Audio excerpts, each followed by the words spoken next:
শ্রীরামকৃষ্ণ সারদা লীলায় বিষ্ণুপুরের মৃন্ময়ী দেবী।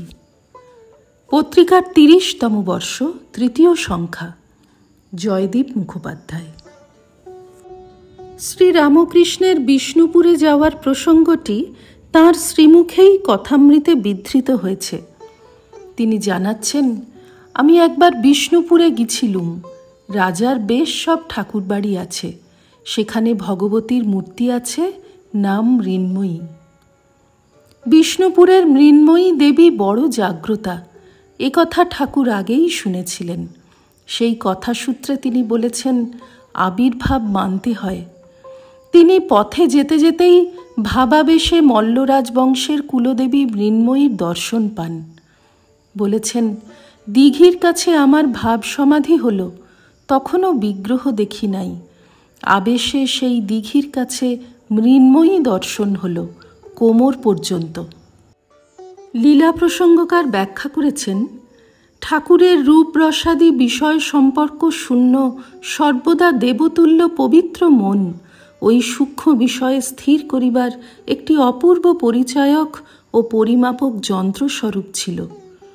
তীর্থে বা দেবস্থানে গমন করিলেই উহা উচ্চ ভাবভূমিতে উঠিয়া সেই সকল স্থানের দিব্য প্রকাশ ঠাকুরের সম্মুখে প্রকাশিত করিত।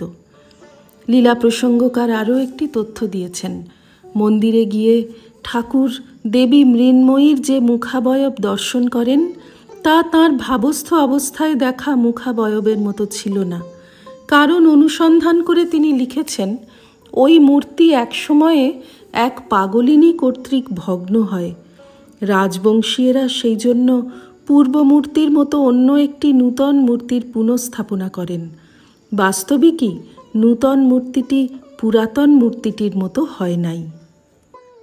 ভাবস্থ অবস্থায় মৃন্ময়ী দেবীর আদি রূপ যেমন শ্রীরামকৃষ্ণ দর্শন করেছিলেন, একই সঙ্গে মেয়েরা দেবীকে আচার অনুসারে যে আবাঠা নিবেদন করে তার গন্ধও পেয়েছিলেন।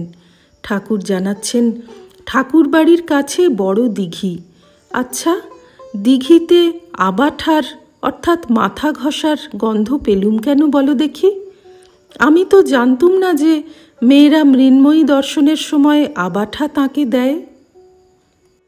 এই বিষ্ণুপুরকে শ্রীরামকৃষ্ণ গুপ্ত বৃন্দাবন বলেছেন এবং এর পিছনে তিনি এক ঐতিহাসিক তাৎপর্যের ইঙ্গিত করেছেন। শ্রী শ্রী ঠাকুর শ্রী শ্রী মাকেও বিষ্ণুপুর দেখতে বলেছিলেন। কথাটি শ্রী শ্রীমা জানিয়েছিলেন তাঁর মন্ত্রশিষ্য বাঁকুড়ার বিভূতি ঘোষ মহাশয়কে।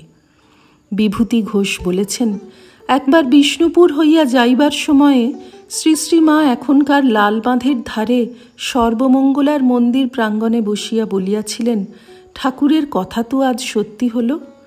তিনি বলেছিলেন, ওগো বিষ্ণুপুর গুপ্ত বৃন্দাবন, তুমি দেখো।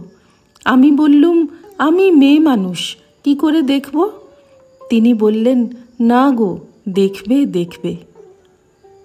জানা যায়, বাংলা ১৩১৮ সালের আগে পর্যন্ত বিষ্ণুপুর হয়ে কলকাতা জয়রামবাটি যাতায়াতের সময় মা বিষ্ণুপুরের পোকা বাঁধ কিংবা কৃষ্ণ বাঁধের ধারে চটিতে বিশ্রাম নিতেন। এইরকম একবার পোকা বাঁধের চটিতে বিশ্রাম নেওয়ার সময় সর্বাঙ্গ ধবল হয়ে গেছে এমন একটি লোক মাটি হাতে মায়ের কাছে আসে। অভিপ্রায় মায়ের পদরজ সংগ্রহ। উপস্থিত সেবক ব্যাপারটি বুঝতে পেরেই নিষেধ করেন। সেবকটি লিখেছেন, উহাকে নিরস্ত করিলে শ্রীমা বলিয়া দেন, ছেলে দিতে দেবে না বাবা, কি করব বলো? তুমি যাও, মৃন্ময়ীর মাড়োয় হত্যে দাওগে, অসুখ সেরে যাবে। শ্রী রামকৃষ্ণার্পণমস্তু। নিবোধত আজকের পাঠ আপনার ফোনে রোজ পেতে চাইলে সাবস্ক্রাইব ও বেল আইকন দুটোই ক্লিক করুন। রামকৃষ্ণ ভাবধারা প্রচারের সঙ্গে থাকুন। এটি একটি ফ্রি চ্যানেল।